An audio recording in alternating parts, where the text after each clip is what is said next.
Assalamualaikum warahmatullahi wabarakatuh. Kembali lagi bersama saya Nani Nurhayati with Dia Channel. Belajar yuk. Nah, teman-teman, hari ini kita akan membahas tentang materi tanda-tanda bahaya persalinan. Ini juga materi yang termasuk dalam P3K ya. Before we begin our study, it is better for us to read basmalah together. Bismillahirrahmanirrahim. Tanda bahaya persalinan diantaranya tekanan darah lebih dari 140/90 dengan sedikitnya satu tanda lain atau gejala preeklamsi. Suhu lebih dari 30 derajat. Suhunya lebih dari 38 derajat Celcius. Nadi lebih dari 10 kali per menit. DJJ-nya kurang dari 120 kali per menit atau lebih dari 160 kali per menit. Kontraksi kurang dari 3 kali dalam 10 menit, berlangsung kurang dari 40 detik. Atau lemah saat dipalpasi. Partograf melewati garis waspada pada fase aktif dan cairan amniotik itu bercampur mekonium, darah, dan bau. Perdarahan pasca persalinan itu perdarahan lebih dari 500 cc. Ada yang disebut dengan perdarahan primer, yaitu perdarahan yang terjadi itu kurang dari 24 jam sesudah bayi lahir. Di antaranya ada atonia uteri, retensio plasenta atau sisa plasenta, robekan jalan lahir, kelainan pembekuan darah, dan inversio uteri. Ada perdarahan sekunder. Perdarahan sekunder itu lebih dari 24 jam sesudah persalinan. Di antaranya ada sisa plasenta dan endometritis. Gejala yang menandakan perdarahan postpartum setelah melahirkan ya, itu yang pertama perdarahan tidak kurang atau tidak berhenti dari hari ke hari. Kemudian tensinya menurun, jumlah darah merah pun menurun. Detak jantungnya meningkat, pembengkakan pada beberapa bagian tubuh, dan ada rasa sakit di perut setelah melahirkan yang tidak kunjung membaik. Sebab perdarahan pasca salin itu ada 4T yang terdiri dari tonus seperti atonia uteri, berarti tonus itu kontraksi ya, kemudian tisu itu karena retensi plasenta atau sisa plasenta, kemudian dari tir atau trauma jalan lahir itu laserasi, luka, robek ya, ruptur atau hematum. Trombin itu gangguan pembekuan darah.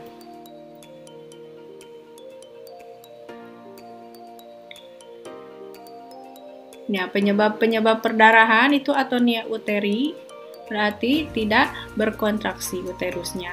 Kemudian ada robekan jalan lahir, itu ada perdarahan darah segar yang mengalir setelah bayi lahir.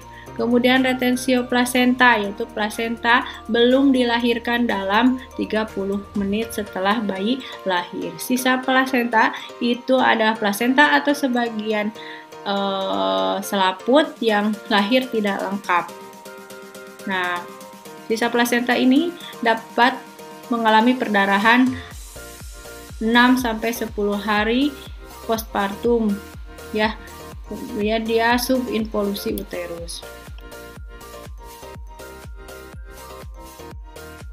Ada ruptura uteri atau robek di uterusnya. Itu perdarahan, nyeri yang sangat hebat di perut, kontraksinya pun hilang.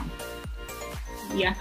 Kemudian ada inversio uteri. Inversio uteri itu lumen vagina terisi massa, fundus uteri tidak teraba pada saat dipalpasi, kemudian nyeri ringan atau sampai nyeri berat.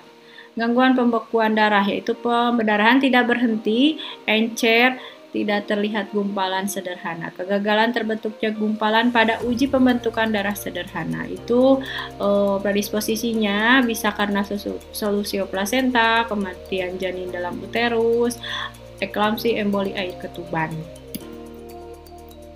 Nah, ini ya penanganan perdarahan pasca salin. Panggil bantuan tim atau tenaga kesehatan lain. Pastikan ibu sudah mendapat tata laksana aktif skala 3. Kemudian beri oksigen, pasang 2 jalur intravena, ambil darah untuk pemeriksaan lab, beri cairan infus NaCl atau RL secepatnya 1 liter dalam 15-20 menit. Lanjutkan sesuai dengan kondisi ibu. Kosongkan kandung kemih, tata laksana penyebab perdarahannya dilaksanakan, kemudian bila perlu rujuk ke fasilitas yang memadai. Nah, penanganan atonia uteri itu kita lakukan masase, pastikan plasenta lahir lengkap. Kemudian beri infus oksitosin 20-40 unit dalam 1 liter cairan kristaloid. Bila oksitosin tidak tersedia, beri ergometrin 0,2 mg secara IM. Bila perdarahan berlanjut, beri 1 gram asam traneksamat IP. Siapkan rujukan sambil pasang kondom kateter atau lakukan kompresi bimanual. Kalau kita mendapatkan robekan jalan lahir, lakukan penjahitan. Kemudian bila perdarahan berlanjut, beri 1 gram asam traneksamat IP. Kalau terjadi retensio plasenta, kita beri infus oksi, kemudian lakukan PTT. Kemudian bila tidak berhasil, lakukan plasenta manual. Beri antibiotik profilaksis. Jika sisa plasenta, nah kalau sisa plasenta, kita beri infus oksi 20-40 unit dalam 1 liter cairan kristaloid, lakukan eksplorasi digital atau lakukan aspirasi vakum manual atau dilatasi dan kuretase. Kalau bidan kita lakukan eksplor digital. Kemudian kita beri antibiotik. Kalau inversio uteri, lakukan reposisi. Bila tidak berhasil, lakukan laparotomi atau histerektomi. Koagulopati, tangani kehilangan darah segera, beri darah lengkap, segar, atau komponen darah. Kalau terjadi ruptura uteri, kita lakukan histeroterapi. Lakukan histeroterapi atau histerektomi. Nah, ini estimasi perdarahan visualnya ya. Kalau satu pembalut itu sekitar 30 ml. Kalau satu pembalutnya penuh itu sekitar 100 ml. Kalau kasap kecil tapi penuh sekitar 60. Kalau di underpad 250. Kalau kasap besar penuh itu 350. Kalau tumpah di lantai berdiameter 100 cm berarti dia kehilangan darahnya sekitar 1500. Ya, kalau dia di bed penuh itu 1000, kalau tumpah ke lantai dari bed juga 2000, kalau satu bengkok itu sekitar 500 ml. Jumlah cairan infus pengganti berdasarkan perkiraan volume kehilangan darah. Dilihat dari juga sistolik tensinya 120, semisal presi nadinya 80, akralnya masih hangat, perdarahannya misalkan kurang dari 10%, nah kita perkirakan darahnya berapa, kurang dari 600 ml. Jadi tidak perlu pemberian infus pengganti.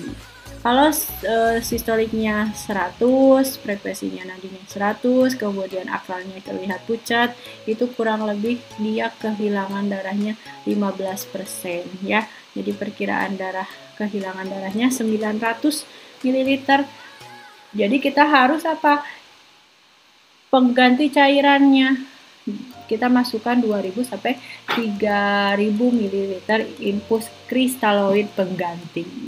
Kemudian lanjut seterusnya ya. Penata laksanaan shock. Nah, bila terjadi shock itu kita pastikan air well, berikan oksigen 4-6 liter, kemudian angkat kaki setinggi 30 cm, kepala lurus tanpa bantal ya. Kemudian pasang infus bila perlu 2 jalur. Meresusitasi cairan kristaloid, pasang kateter urin, pantau input outputnya, lanjutkan pemberian cairan sampai 2 liter dalam 1 jam pertama atau 3-5 liter dalam 2-3 jam berikut tergantung kondisi hemodinamik ya. Nah, ini posisi-posisi bila terjadi shock ya. Ini kalau terjadi shock hipovolemik, posisikan ibunya seperti ini. Kalau trauma kepala gini, kalau kardiogenik seperti ini. Kalau ini posisi recovery. Ada penata laksanaan atonia uteri. Nah, kita lakukan masase dulu segera sesudah plasenta lahir, maksimal 15 detik. Setelah kita lakukan masase, kontraksi uterusnya baik. Ada, kita evaluasi, periksa nadi, kontraksi, dan perdarahan tiap 5 menit pada 15 menit pertama. Selanjutnya observasi kala 4. Nah, jika misalkan setelah dimasase kontraksi tidak berkontraksi, maka kita lakukan KBI selama 5 menit.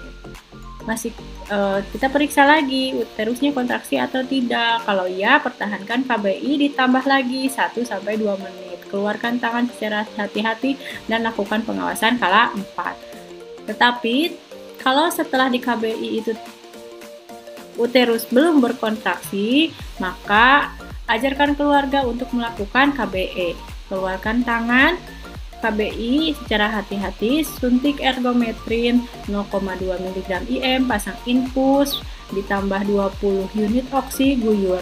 Lalu kita lakukan KBI lagi. Nah, kita cek lagi uterusnya kontraksi atau tidak. Kalau iya, pengawasan kala 4. Kalau tidak, kita lakukan rujukan. Lanjut pemberian infus ditambah 20 unit oksi minimal 500 cc per jam. Kemudian selama perjalanan kita lakukan kompresi aorta abdominal atau dilakukan kompresi bimanual eksterna atau kita lakukan pemasangan tampon balon kateter. Ya, kalau perdarahannya berlanjut, dokter biasanya melakukan histerektomi. Nah, ini adalah kompresi bimanual interna. Yang ini kompresi aorta abdominal, ya. Ini bimanual eksterna, ya, posisinya tangannya seperti ini, ya, sama perut. Kemudian ini pemasangan tampon balon, ya, masukkan kondom di kateter, kemudian kateternya yang ininya sambungkan ke infusan, ya. Kemudian masukkan ke spekulum, kemudian ini airan infusannya masuk ke dalam sini. Oke. Nah, ini adalah peralatan atau obat cairan yang harus tersedia saat pertolongan persalinan. Cairannya apa? Betadin, alkohol, NaCl atau RL, ya. Kemudian obatnya apa? Oksitosin, ergo, misoprostol, CA-gluconas, kortison, epinefrin. Nah, ini jarang, ya, harus ada dokter. Kemudian alat suntiknya yang 3 cc, ini 3 cc, ya, 5 cc dan 10 cc, harus steril. Alat infusnya, infus set atau transfusi set atau blood set, ya. Parte set, sarung tangan, gunting, klem kasa, kondisinya harus steril atau minimal DTT. Jahit set, sarung tangan, klem pemegang jarum, gunting, pinset, spekulum sim, kondisinya steril atau DTT. Kateter, nelaton, polikateter atau besi, ya. Ini juga keadaannya steril atau DTT. Alat lainnya apa? Kondom dan lampu senter. Nah, derajat robekan.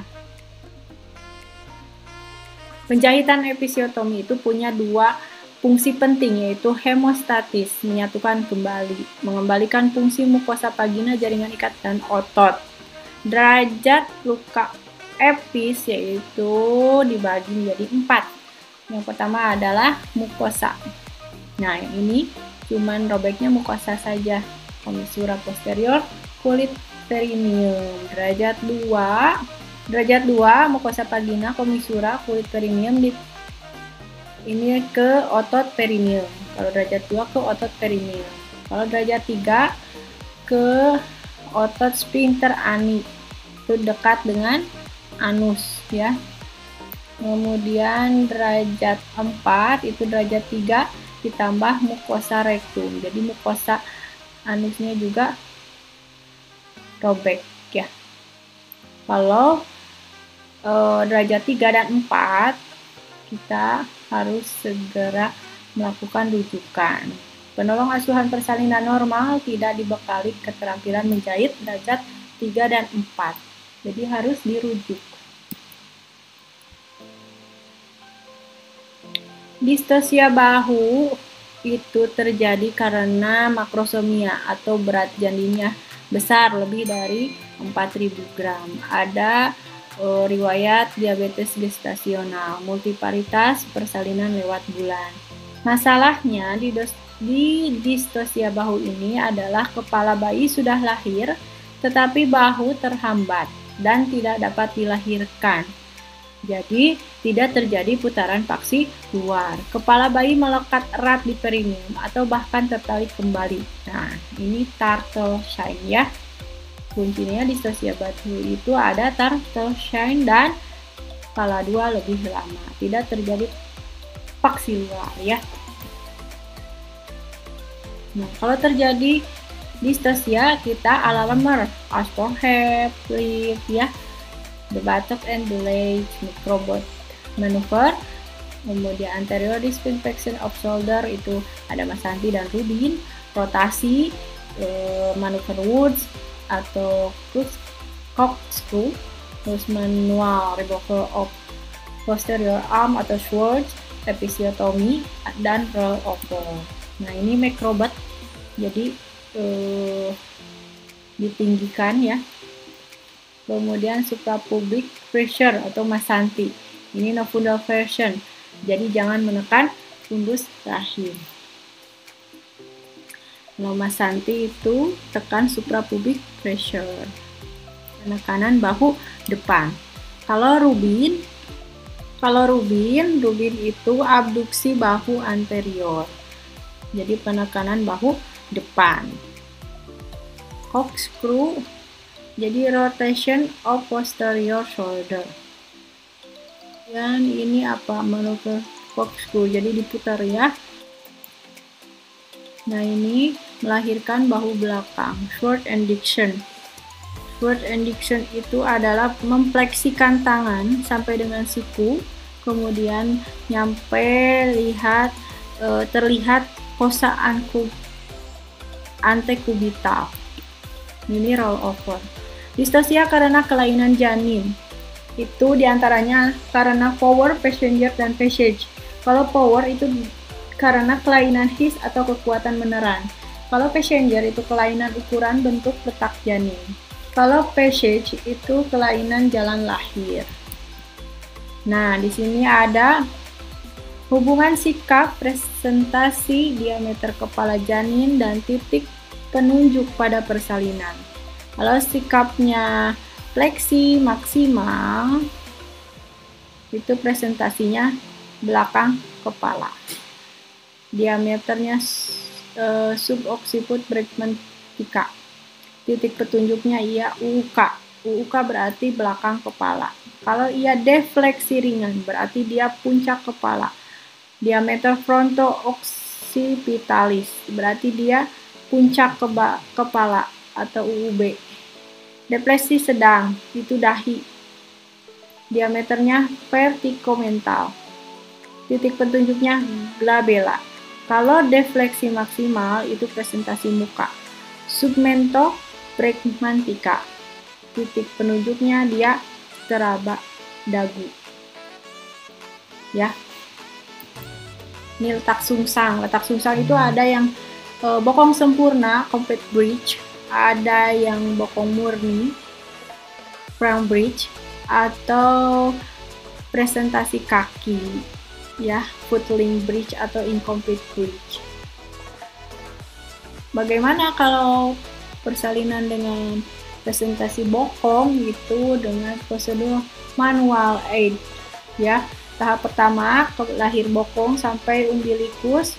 Kemudian tahap keduanya melahirkan bahu dan lengan. Tahap ketiganya lahirkan kepala dengan Morisot. Ya, kebanyakan dengan Morisot atau Franz terbalik. Nah, ini setelah tahap 1 lahir bokong dan lahir bokong sampai umbilikus secara spontan ya. Kemudian ini secara klasik itu melahirkan bahu dulu dan lengan belakang terlebih dahulu. Kemudian ada cara lobset. Cara melahirkan lobster seperti ini, diputar dulu untuk melahirkan bahu. Nah, ini untuk melahirkan kepala dengan Morishow. Ini Morishow, tangannya seperti menunggang kuda. Ada cara French terbalik. Nah, presentasi dahi, bentuk dari kelainan sikap atau habitus berupa gangguan depresi moderat. Presentasi yang sangat jarang. Diagnosa ditekankan bila di PD itu teraba sutura frontalis, ubun-ubun besar, orbital ridge, mata atau pangkal hidung. Bila janin hidup, lakukan SC. Bila janin mati, pembukaan belum lengkap, juga lakukan SC. Jadi kalau presentasi dahi, apa? SC. Presentasi muka. Presentasi muka di PT itu teraba muka, mulut, hidung, dan pipi. Jika dagu depan kesulitan penurunan kepala, depresi maksimal, maka dilakukan SC. Posisi dagu di belakang bila pembukaan lengkap. Lahirkan dengan persalinan spontan pervaginan. Bila kemajuan persalinan lambat, lakukan oxydrip. Bila penurunan kurang, lakukan forceps. Tapi forceps sudah jarang dan tidak dilakukan ya. Jangan lakukan ekstraksi paru pada presentasi muka. Jadi kalau misalkan dagunya di belakang, pembukaannya lengkap, bisa lahir spontan pervaginam. Panggul yang normal atau ginekoid normal. PAP-nya promontorium tidak teraba, linea indometa teraba kurang dari setengah lingkaran. Nah, kemudian PBP-nya arcus pubis lebih dari 90 dan mobilitas tulang coccygus cukup ya. Kalau CPD, cephalic pelvic disproportion, itu kenapa? Karena disparitas ukuran kepala janin dan pelvic maternal, terhentinya kemajuan pembukaan serviks dan penurunan kepala. Walaupun hisnya kuat, tapi kepala tidak turun. Waspada di keadaan arcus pubis kurang dari 90 derajat, teraba promontorium, teraba spina ischiadica, teraba linea innominata. Pada primigrapida bagian terbawah janin tidak masuk ke PAP ya pada usia 36 minggu.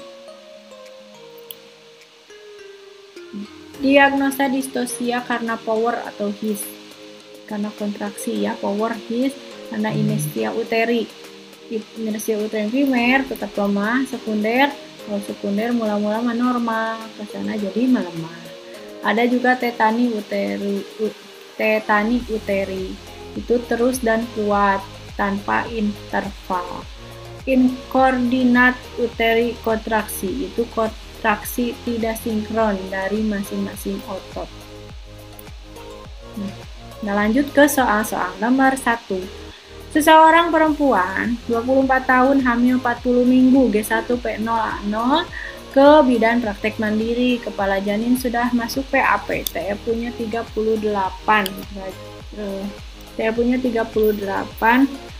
cm. Kepala janin melakukan putaran paksi luar. Bahu anterior macet di atas simfisis pubis dan tidak bisa masuk melalui pintu bawah panggul. Apakah diagnosa kasus tersebut? Ya, pasti jawabannya adalah distosia bahu ya. Karena di situ disebutkan apa? Bahu anterior macet di simfisis pubis dan tidak masuk pintu bawah panggul. Adapun penyebabnya ibu DE, makrosomia ya. Makrosomia berarti bayinya besar. Di sini juga TP-nya 38. Ada juga kelainan antero-posterior panggul. Jadi jawabannya distosia bahu. Seorang perempuan 27 tahun. G2P1A0, hamil 38 minggu. Hasil pemeriksaan keadaan umum tampak cemas dan gelisah. Tensinya normal, nadi respirasi, suhu, DJJ bagus, teratur, penurunan kepala 3/5, kontraksi 3 kali dalam 10 menit lamanya 20 detik. Posio lunak membuka 4 ketuban positif. Nah, berdasarkan kata tersebut, faktor apakah yang mempengaruhi keadaan ibu? Nah, kita harus jeli di sini apa? Kontraksi ya. Berarti kontraksi itu mengacu ke power ya, ke power, ke kekuatan. Power itu his atau tenaga menggezan ibu. Kalau passage itu ukuran panggul, otot-otot dasar panggul. Kalau passenger itu dikarenakan janin, plasenta, dan air ketuban. Seorang perempuan usia 40 tahun, P4A0. Salah ya ini. P4A0, postpartum 20. Seorang perempuan usia 40 tahun, P4A0, postpartum 2 jam dan akan segera dirujuk dari puskesmas ke rumah sakit dengan keluhan perdarahan pasca salin. Pertolongan persalinan dilakukan oleh dukun di rumah sebelum dibawa oleh keluarga ke puskesmas. Keadaan ibu pada saat di puskesmas itu keadaannya lemah, apatis, tensinya 80, nadinya 102, dan kecil, suhunya 35, pernapasannya 30 kali per menit, kontraksi uterus lembek. Nah, di sini ya, TFU tidak teraba, perdarahan aktif, bayinya mah normal. Apa tindakan yang pertama? Yang pertama adalah pemasangan infus. Ya, berdasarkan hasil pemeriksaan ibu oleh petugas kesehatan itu ibu mengalami perdarahan pasca salin. Terjadi dalam waktu 24 jam setelah bayi lahir.